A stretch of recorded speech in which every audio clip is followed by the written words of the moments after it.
Roy Jones Jr. was a once-in-a-generation blend of athleticism, reflexes, and creativity in the ring. A showman from Pensacola, Florida. He would come out to his own music in his ring walks, telling you what he would do, and then would go do it. Let's take a look back at the greatness of Roy Jones Jr., because y'all must have forgot.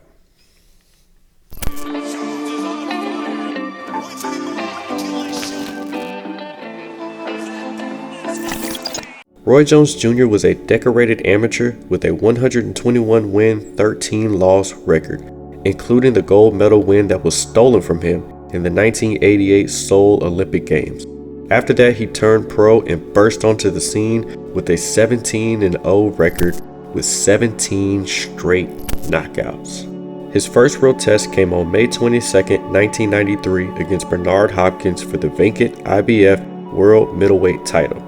Now this fight went the distance. Roy landed 35% of his punches while Hopkins landed 23%. Jones claimed that he went into the fight with a broken right hand, but did what he had to do to get the unanimous decision.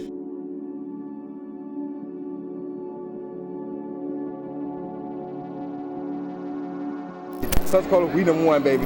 5 fights later and still undefeated, Jones Jr.'s match was set with James Toney for the super middleweight IBF title. We keep going up in weight. Remember that. James Toney was no joke and rated very high on various pound-for-pound lists and considered the best in the world at 168 pounds. The pay-per-view was titled The Uncivil War, and for the first time in his career, Roy Jones Jr. was an underdog. Over the course of 12 rounds, Roy dominated James Toney. Too athletic, too much speed, and too much creativity. Jones Jr. landed 46% of his punches, while Toney only landed 35%. Roy cruised to a unanimous decision. Yeah, man. Thank you, baby. Hey, good work, man. Yeah. Hey, good work, baby. Good show, Hey. You all right? Hey, yeah. He is. This mate. I'll be home, baby. I am the man. Jones would stay at super middleweight for a while and beat whoever came his way, including his fight with Vinny Pazienza, probably one of my personal favorites of Roy Jones Jr. performances.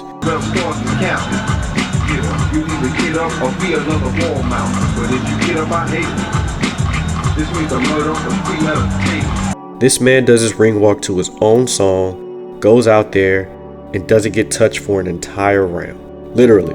In the 4th round, for the first time in CompuBox history, Jones went an entire round without getting hit. Pazienza was credited with throwing 5 punches, and he landed nothing.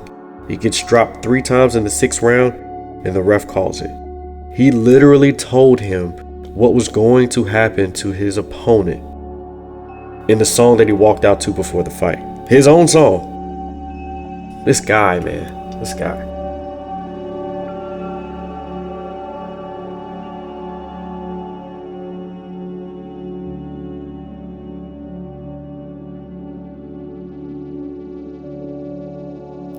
What's up, Pensacola? What's up, Ma? What's up, JP? Everybody back at Seville Quarter.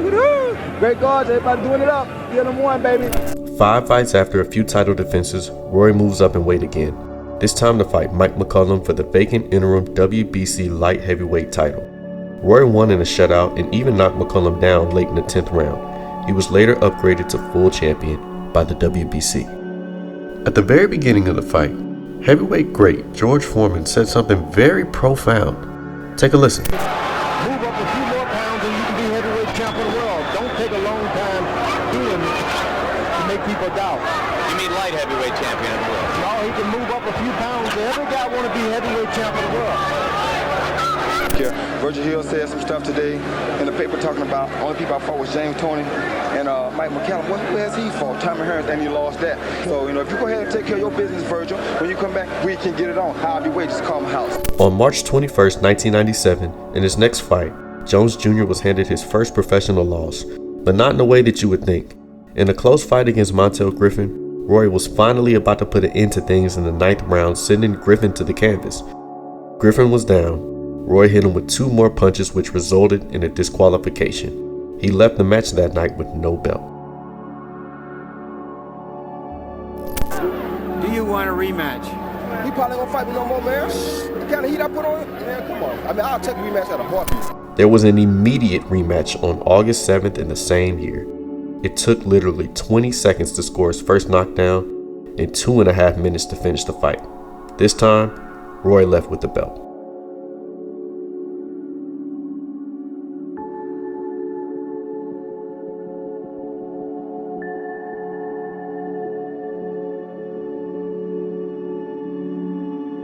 In 1998, Jones Jr. set out to become the unified light heavyweight champion.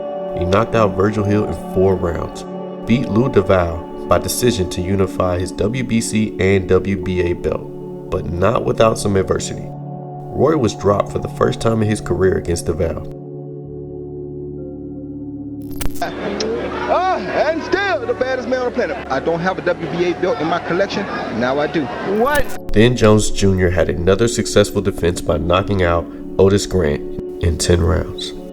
Jones Jr. took out the WBC #1 ranked contender Rick Frazier, and on June 5, 1999, beat down Reggie Johnson in a lopsided 12-round fight and became the undisputed light heavyweight champion, the first to unify the WBA, WBC, and IBF titles since Michael Spinks in 1983. At this point, Jones Jr. is untouchable. What is there even left to do at this point? Well, What about your vote? My vote is whatever the most people want. If people want to see me fight a heavyweight fight, and there's a chance to fight for 6 titles in one night, of course, Roy Jones Jr. is going to accept the challenge. I'm not afraid to fight anybody. I'm not afraid to fight anywhere, anytime. I don't care. I don't have excuses. On March 1st, 2003, Roy Jones Jr. would set out to win a title in 4 different divisions. His matchup was against John Ruiz, who had just beat Evander Holyfield for the WBA title. This was a moment in history, and Roy Jones Jr. did not disappoint.